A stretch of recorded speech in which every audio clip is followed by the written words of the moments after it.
حسن حسین جیسے سوار کہاں ملتے ہیں.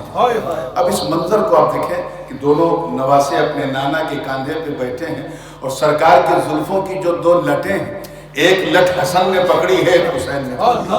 شیر مختے کا ہے توجہ کے ساتھ کہ ان کے رخسار پہ دو گیسو ہے گویا اے نور، ان کے رخسار پہ دو گیسو ہے گویا اے نور.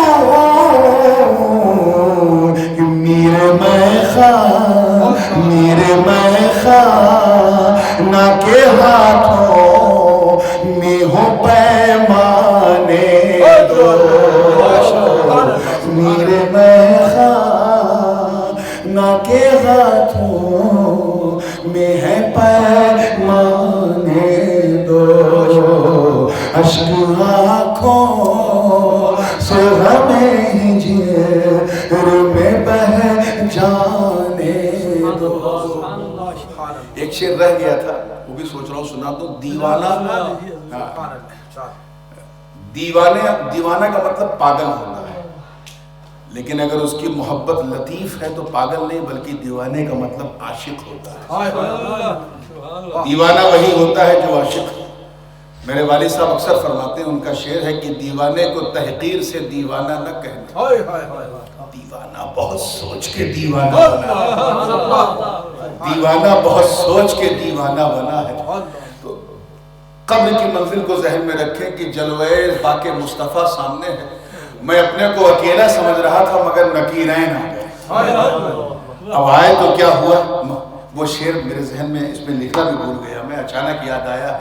ایسا لگا جب جیسے مجدد الفسانی کی روحانیت نے پیش کر دیا. یہ شعر سنا تو توجہ کہوں گا کہ میں تو ان جلووں میں گم تھا جو میسر ہی نہ تھے، میں تو ان جلووں میں گم تھا جو میسر ہی نہ تھے. دفعتاً قبر میں آ گئے دیوانے دو. دفعتاً یعنی نکیرین کو دیوانہ بنا دی. دفعتاً قبر میں بھی آ گئے دیوانے دو. عشق کی گرمی کی شدہ کا مزہ پانے دو. اللہم صلی علی سیدنا مولانا محمد وعلی آل سیدنا مولانا محمد وبارک وسلم کما تحب و ترضى بأن تصلی علیہ. بغیر کسی تاخیر کے without any further delay میں نے جس آیت کریمہ کی تلاوت کا شرف حاصل کیا ہے، اس کا انتخاب بھی میں نے اس لیے کیا کہ جب میں مکتوبات شریف پڑھ رہا تھا مجدد الفسانی کی رحمت اللہ تعالیٰ علیہ، تو آپ نے برملا اپنے قیمتی قلم سے یہ لکھا کہ یہ آیہ کریمہ میرے آقا کی شفاعت مطلقہ کے لیے بین دلیل. اور آج میں چاہتا ہوں کہ پورا عقید اہل سنت جو ہے وہ امام ربانی کی تعلیمات کی روشنی ترجمہ غور سے سنیں تاکہ کسی ترجمانی کی ضرورت نہ پڑے. اللہ کی مہربانی ہوگی تو انشاءاللہ سمجھنے میں آسانی ہوگی، اور جب آپ کو سمجھنے میں آسانی ہوگی تو لوگوں کو بہکانے میں بڑی پریشانی ہوگی. تھوڑا مسکرا دیا کیجئے. سنی جب مسکراتا ہے تو بدعقیدہ یوں ہی گھبراتا ہے. اللہ پاک یہ مسکان آپ کے چہروں پہ سلامت رکھے. ارشاد ربانی ہے اور تشریح مجدد الفسانی ہے اور زبان نورانی ہے. اب سمجھ گئے تو بڑی آسانی ہے. میں تھوڑا سا آپ کا بھی کچھ اپنا بھی موڈ بنانا چاہ رہا ہوں. اللہ پاک کا ارشاد ہے اگر یہ لوگ اپنی جانوں پر ظلم کریں، اپنی جانوں پر ظلم کریں اور یہ محبوب آپ کے پاس آئے جاؤ فاستغفر اللہ، اور وہاں سے دعائے استغفار کریں، معافی مانگیں، اللہ کی بارگاہ میں روئیں، گڑ گڑاویں۔ آپ ذرا خیال کریں کیا بات ہے کہ معافی مانگو اللہ سے اور در رسول اللہ کا۔ اللہ کو یہی پسند ہے، اللہ کو یہی پسند ہے۔ اور صرف ان کے معافی مانگنے سے بھی کام نہیں چلے گا، آگے ارشاد ہے وَاسْتَغْفَرَ لَهُمُ الرَّسُولُ، اور محبوب بھی ان کے لیے دعا مغفرت کریں۔ اب اس لوگ کی جزا آ رہی ہے، لَوَجَدُ اللَّهَ تَوَّابًا رَحِيمًا۔ یہ پورا پروسیس جب کمپلیٹ ہوگا تب یہ گنہگار اللہ کو توبہ کا قبول کرنے والا بنیں گے۔ سبحان اللہ۔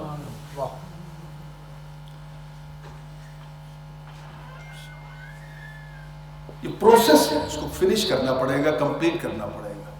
پہلے یہ کہ جان پر ظلم کرنے والے گنہگار محبوب کے پاس آئے، پہلا اسٹیپ۔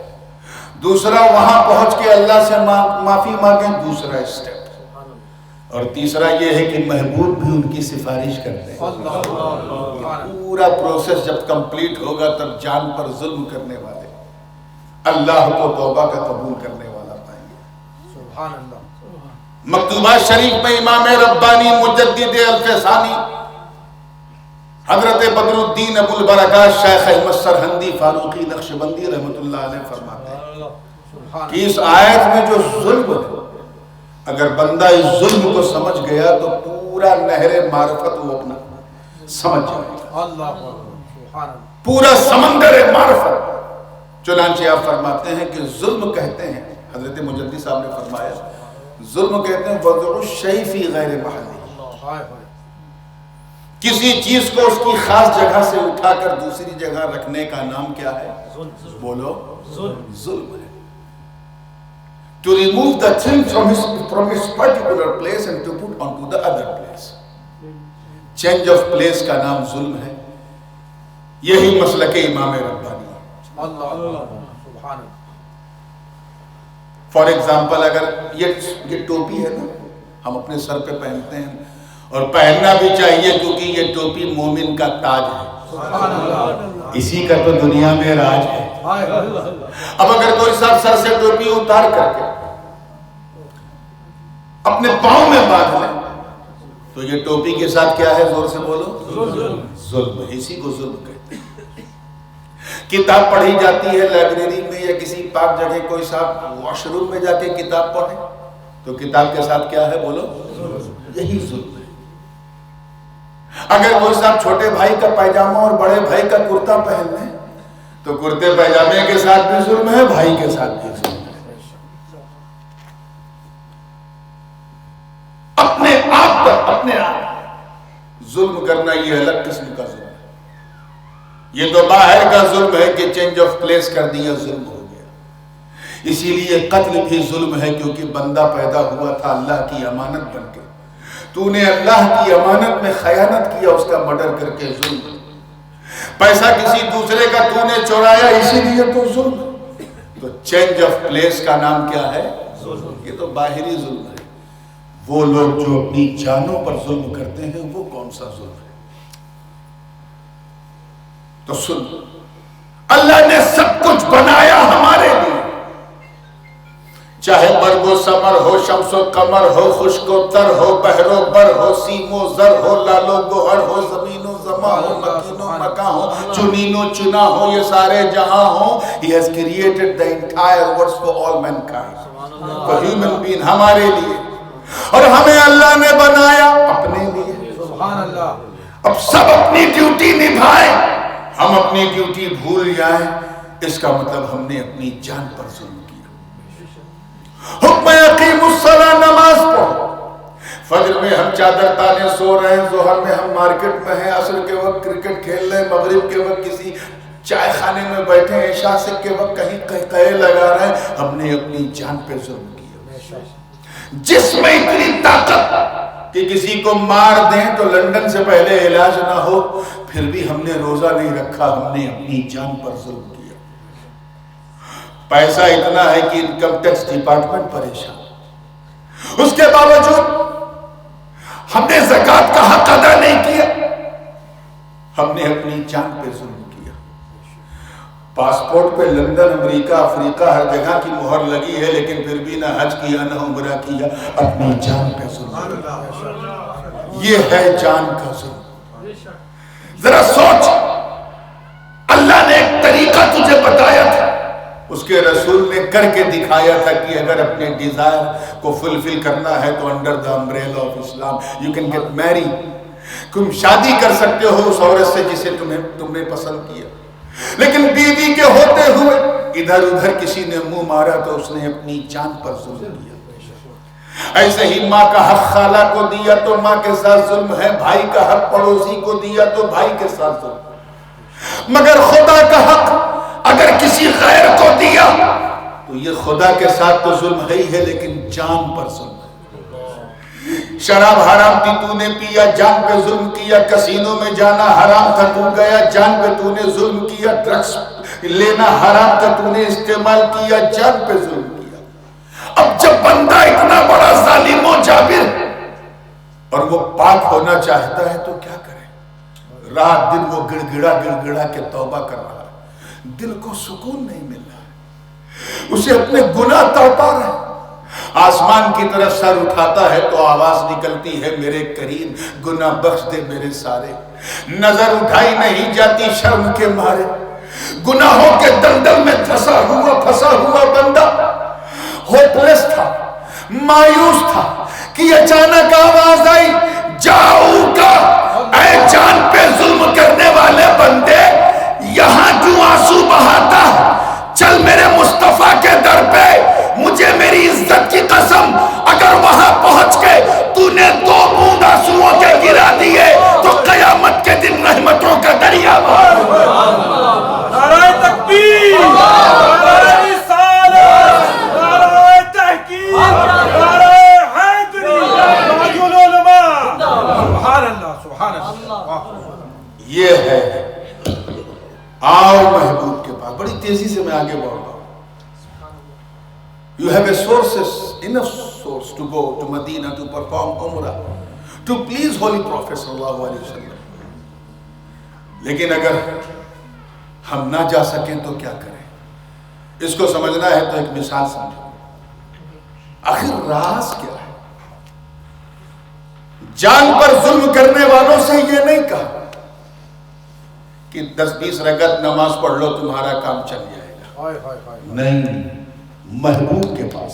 سبحان اللہ۔ امام ربانی اسی لیے تو اس آیت کو کہتے ہیں یہ مصطفیٰ کی شفاعت کے لیے بین دلیل ہے۔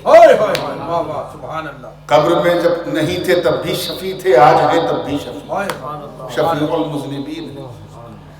اب سوچیں، یہ نہیں فرمایا اللہ نے کہ just fast couple of days روزہ then you will be able to go to مطلب اپنے آپ کو کلین کر سکتے ہو، you can purify yourself, your توبہ will be accept ہو جائے گی، نہیں، بلکہ کہا کہ اے روزہ رکھنے والے پہلے محبوب کے پاس آؤ۔ سبحان اللہ۔ زکوٰۃ 10-20 ہزار صدقہ دے دو، خیرات کر دو، کام چل جائے گا، نہیں، بلکہ کہا کہ زکوٰۃ ادا کرو، محبوب کے پاس آؤ تب کام چلے گا۔ سبحان اللہ۔ آپ حج کو معمولی عبادت سمجھتے ہیں، اب تو صورتحال یہ ہے اللہ ماشاءاللہ، مگر ٹور بڑھتا جا رہا ہے، لوگوں میں نور گھٹتا جا رہا ہے۔ لیکن پوچھو اس حاجی سے جو ہیتھرو ایئرپورٹ پہنچا 2 لباس پہنے ہوئے ہے، سفید شال، کسی نے پوچھا حاجی صاحب بریڈ فورڈ میں تو بڑے اچھے کپڑے پہنتے تھے، یہاں اتنا نازک، اتنا معمولی سا آرڈینری سا دو، معاملہ کیا ہے؟ کچھ گڑبڑ ہے؟ اس نے کہا نہیں، میں نے اس لیے پہنا ہے تاکہ میرا خدا راضی ہو جائے۔ سبحان اللہ۔ جہاز پہ بیٹھا تاکہ خدا راضی ہو جائے، 6 گھنٹے کا سفر کر کے جدہ پہنچا تاکہ خدا راضی ہو جائے۔ سبحان اللہ۔ بڑی بڑی داڑھیوں میں انتہا پسندوں کو دیکھا جو مسلمانوں کی کتابوں کو چھین رہے ہیں۔ اعلیٰ حضرت فاضل بریلوی کی کوئی کتاب دکھ جائے تو جیسے لگے بدن میں آگ لگ گئی، پھینک رہا ہے، مگر حاجی صاحب آرگومنٹ نہیں کر رہے ہیں، صبر کر رہے ہیں تاکہ خدا راضی ہو۔ اس کے بعد مکہ پہنچے، متمتع تھے تو پہلے عمرہ کرنے کے لیے مطاف میں پہنچے تاکہ خدا راضی ہو جائے، دیوانوں کی طرح، توجہ چاہیے، دیوانوں کی طرح ایک عمارت ہے، ایک گھر ہے، اس کا طواف کر رہے ہیں تاکہ خدا راضی ہو جائے۔ اللہ کی بندی جناب ہاجرہ کی یاد میں صفا سے مروہ، مروہ سے صفا سعی کر رہے ہیں تاکہ خدا راضی ہو جائے۔ اس کے بعد مینا پہنچے تاکہ خدا راضی ہو جائے، مزدلفہ میں جاگ رہے تاکہ خدا راضی ہو جائے، شاید اپنی جان کو خطرے میں ڈال کے شیطان کو کنکری مار رہے ہیں تاکہ خدا راضی ہو جائے۔ وقوف مینا کیا، وقوف عرفہ کیا، وقوف مزدلفہ کیا تاکہ خدا راضی ہو جائے، پھر لوٹ کر طواف زیارت کیا تاکہ خدا راضی ہو جائے۔ اتنا سب کرنے کے بعد بندہ حاجی بنتا ہے۔ زور سے بولو کیا بنتا ہے؟ اور حاجی اسے کہتے ہیں، حضور نے فرمایا، صحیح مسلم کی حدیث ہے کہ بندہ جب حج کرتا ہے تو ایسا ہو جاتا ہے جیسے آج ہی نیو بورن چائلڈ، آج ہی اس کی ماں نے اسے جنا، وہ ہو چکا، مگر جان کا ظلم اسے اندر سے آواز دے رہا ہے، ابھی ایک رکن باقی ہے، چل جاؤں گا، چل محبوب کے در پہ۔ ارے اگر میرے مصطفیٰ نے تیری حج کی سند پر مہر قبولیت لگا دی تو تیرا حج مقبول ہو گا۔ سبحان اللہ۔ تبھی تو اعلیٰ حضرت نے فرمایا، حاجیوں آؤ شہنشاہ کا روزہ دیکھیں، کعبہ تو دیکھ چکے، کعبے کا کعبہ دیکھیں۔ سبحان اللہ۔ سن میں آ رہی ہے؟ پھر راز کیا ہے؟ یہ بھی نہیں کہا کہ کعبے میں چلے جاؤ تیرا کام ہو جائے گا، محبوب کے پاس آؤ۔ سبحان اللہ۔ محبوب کے پاس آؤ۔ یہ بھی نہیں کہا کہ مسجد اقصیٰ چلے جاؤ تیرا کام ہو جائے گا، نہیں، محبوب کے پاس آؤ۔ یہ بھی نہیں کہا کہ مینا مزدلفہ عرفات چلے جاؤ، you will get your target, no, you have to come towards my holy prophet، محبوب کے پاس آؤ۔ سبحان اللہ۔ یہ بھی نہیں کہا کہ یہ کر لو وہ کر لو تیرا کام ہو جائے گا، محبوب کے پاس آؤ۔ کیوں؟ ایک آسان سی مثال دے دوں تاکہ بات کلیئر ہو جائے۔ ایک چیز ہوتی ہے اصل، کیا ہوتی ہے؟ اور ایک ہے اس اصل کا خلیفہ۔ مثال کے طور پہ if you want to perform your namaz, what you're going to do, you will make wudu first. And in this country, no problem, wherever you go, you can find water. پانی ہر جگہ مل سکتا ہے، you can make wudu. لیکن اگر کبھی آپ frontier Balochistan یا ادھر انڈیا میں راجستھان اس طرف جائیں اور دور دور تک پانی نہ ملے اور نماز کا وقت جا رہا ہو تو آپ کیا کریں گے؟ بہت آسان سا مسئلہ پوچھا ہے، دیکھیں جواب دے پا رہے ہو نہیں، کیا کریں گے؟ تیمم کریں گے۔ کیا تیمم وضو ہے؟ نہیں۔ پھر کیوں کریں گے؟ آواز آئی اس لیے کریں گے کیونکہ تیمم وضو کا خلیفہ، سبحان اللہ، وضو کا جانشین ہے، وضو کا ڈپوٹی ہے، وضو کا وائس ریجنٹ ہے، وضو کا نائب ہے۔ ہم یہ نہیں دیکھیں گے کہ مٹی پر 2 بار ہاتھ مارنے کا نام تیمم ہے، ہم یہ دیکھیں گے خلیفہ کس کا، جانشین کس کا۔ اسی لیے تو کعبے پہ نہیں بھیجا ظالموں کو، کیونکہ کعبے کا کوئی خلیفہ نہیں، مینا کا کوئی خلیفہ نہیں، عرفات کا کوئی خلیفہ نہیں، مزدلفہ کا کوئی خلیفہ نہیں، ان جگہوں کا کوئی خلیفہ نہیں، بھیجا محبوب کے پاس تاکہ اگر کوئی مصطفیٰ کو راضی نہ کر سکے تو ان کے خلیفہ کو راضی کر لے، نبی راضی ہو جائے۔ نعرہ تکبیر، نعرہ رسالت، رسالت یا رسول اللہ، داد العلماء زندہ باد۔ نبی تک تیری رسائی نہیں تو گھبراتا کیوں ہے؟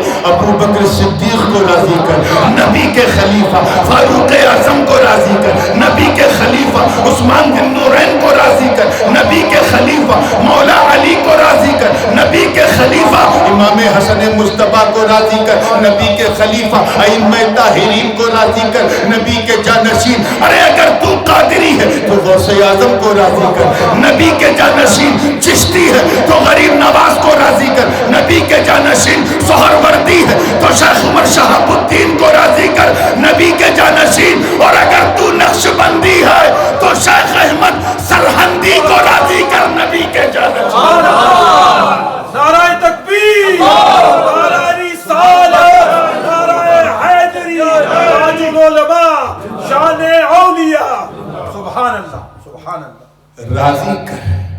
راضی کر تو صحیح، دیکھ جلوے شیخ احمد سرہندی۔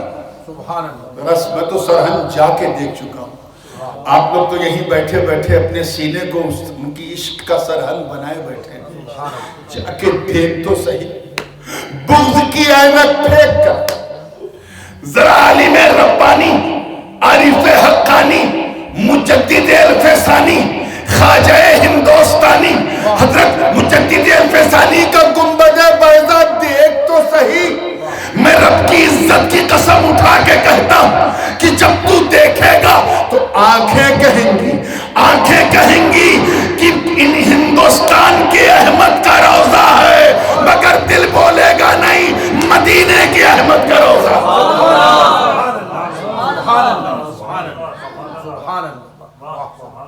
یہ ہے سیکریٹس، اور ہر ایرا گہرا جانشین نہیں ہوتا، وہی ہوتا ہے جو مصطفیٰ کے لیے دل نشین ہوتا ہے، وہی ان کا جانشین ہوتا ہے۔ اس لیے میاں جانشینوں کے معاملے کو لے کے ذرا زبان سنبھال کے بولا۔ مجھے اس بات کی بھی فرمائش کی گئی کہ حضرت تھوڑا اس طرف بھی اشارہ کر دیں گے تو چلیے، بات موضوع سے ہٹی ضرور ہے لیکن اس لیے کروں گا کیونکہ سنیوں کے دل سے بالکل سٹی ہوئی۔ سبحان اللہ، سبحان اللہ، توجہ چاہوں گا،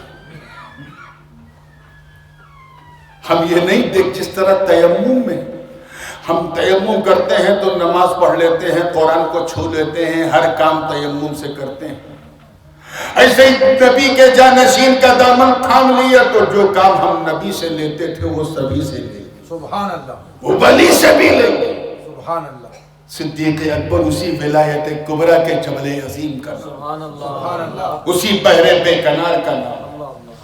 میں ادھر ادھر کی مثال کیا دوں، صدیق اکبر کے لیے اپنے گھر کی ایک مثال دیتا ہوں، سبحان اللہ، جو میرے ابا نے اپنے ابا سے، انہوں نے اپنے ابا سے، انہوں نے اپنے ابا سے، انہوں نے اپنے ابا سے، اور امام جعفر صادق سے سنا۔ سبحان اللہ، حضرت امام جعفر صادق نام تو سنا ہے نا؟ آپ کا نام جعفر تھا، صادق آپ کا لقب تھا، اتنے سچے تھے، اتنے سچے تھے کہ آپ کو اپنے تو اپنے دشمن بھی کہتے تھے یہ بندہ سچ ہے۔ ایک شخص حضرت امام جعفر صادق کی بارگاہ میں آیا،